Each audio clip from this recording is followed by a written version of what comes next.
الحمدللہ والصلاۃ والسلام علی رسول اللہ وعلی آلہ وصحبہ ومن والہ۔ پیارے بھائیوں اور دینی بہنوں، السلام علیکم ورحمۃ اللہ وبرکاتہ۔ ایک بھائی پوچھتے ہیں کہ کیا حافظ قرآن اپنے رشتہ داروں کے 100 آدمیوں کے لیے سفارش کرے گا یا 10 آدمیوں کے لیے سفارش کرے گا؟ دیکھیں، ایسی کوئی روایت نہیں ملتی جس کی بنیاد پر یہ کہا جائے کہ حافظ قرآن 100 آدمیوں کے لیے سفارش کرے گا یا 40 آدمی کے لیے سفارش کرے گا یا 10 آدمی کے لیے سفارش کرے گا۔ ہاں، 10 آدمیوں کے حوالے سے ایک روایت ضرور آتی ہے کہ حافظ قرآن اپنے اہل خانہ کے 10 آدمیوں کی سفارش کرے گا، لیکن یہ روایت ہے ضعیف۔ سنن ترمذی کی یہ روایت ہے، من قرأ القرآن واستظہرہ فاحل حلالہ وحرم حرامہ ادخلہ اللہ بہ الجنہ وشفعہ فی عشرۃ من اہل بیتہ کلہم قد وجبت لہ النار، کہ جس نے قرآن پڑھا، اسے حفظ کیا، اس کے حلال کردہ چیزوں کو حلال سمجھا اور حرام کردہ چیزوں کو حرام گردانا، وہ اپنی فیملی کے 10 افراد کی جن پر جہنم واجب ہو چکی ہوگی سفارش کرے گا۔ یہ روایت ہے،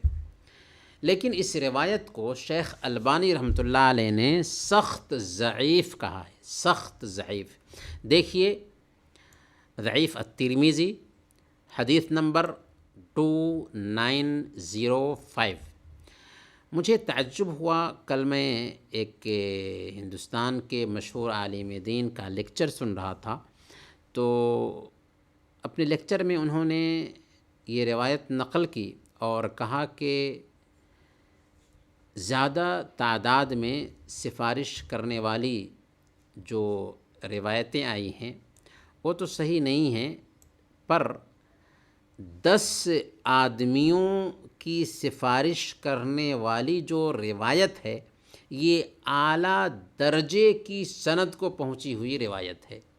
جبکہ آپ نے ابھی سن لیا کہ شیخ البانی رحمۃ اللہ علیہ نے اس روایت کو سخت ضعیف کہا ہے۔ البتہ یہ بات نوٹ کرنے کی ہے کہ یہ صراحت ضرور آئی ہے کہ حافظ قرآن کے والدین کو، ماں باپ کو ایسا لباس پہنایا جائے گا جس کا مقابلہ دنیا و ما فیہا، دنیا اور اس کے اندر جتنی بھی نعمتیں ہیں وہ ساری چیزیں نہیں کر سکتی۔ مستدرک حاکم کی یہ روایت ہے، حضرت بریدہ رضی اللہ تعالیٰ عنہ بیان فرماتے ہیں کہ اللہ کے نبی صلی اللہ علیہ وسلم نے ارشاد فرمایا کہ جس نے قرآن سیکھا، پڑھا اور اس پر عمل بھی کیا تو اس کے والدین کو قیامت کے دن نور کا ایسا تاج پہنایا جائے گا جس کی روشنی سورج کی روشنی کے جیسے چمک رہی ہوگی، اور اس کے والدین کو جنت کا ایک ایسا لباس پہنایا جائے گا کہ ساری دنیا بھی اس کا مقابلہ نہیں کر سکتی۔ دونوں کہیں گے، یعنی ماں باپ کہیں گے، والدین کہیں گے اس کے کہ یہ لباس ہمیں کس وجہ سے پہنایا گیا ہے، تو ان سے کہا جائے گا کہ تمہاری اولاد کے قرآن کو تھامنے، یعنی سیکھنے، پڑھنے اور عمل کرنے کی وجہ سے۔ تو ظاہر سی بات ہے کہ یہ اعزاز جو حافظ قرآن کے والدین کو حاصل ہوگا، اس بنیاد پر حاصل ہوگا کہ انہوں نے بچے کی رعایت کی، اس کی تعلیم اور تربیت پر دھیان دیا تھا، گو کہ وہ پڑھے لکھے نہ ہوں، جاہل ہوں، لیکن بچے کی رعایت کرنے کی وجہ سے اللہ رب العالمین ان دونوں کو یہ اعزاز بخشے گا۔ لیکن اگر کوئی ماں باپ اپنے بچے کو قرآن کے حفظ سے منع کرتا ہے، قرآن یاد کرنے سے روکتا ہے اور بچے نے حفظ کیا زبردستی، تو ظاہر سی بات ہے کہ ایسے والدین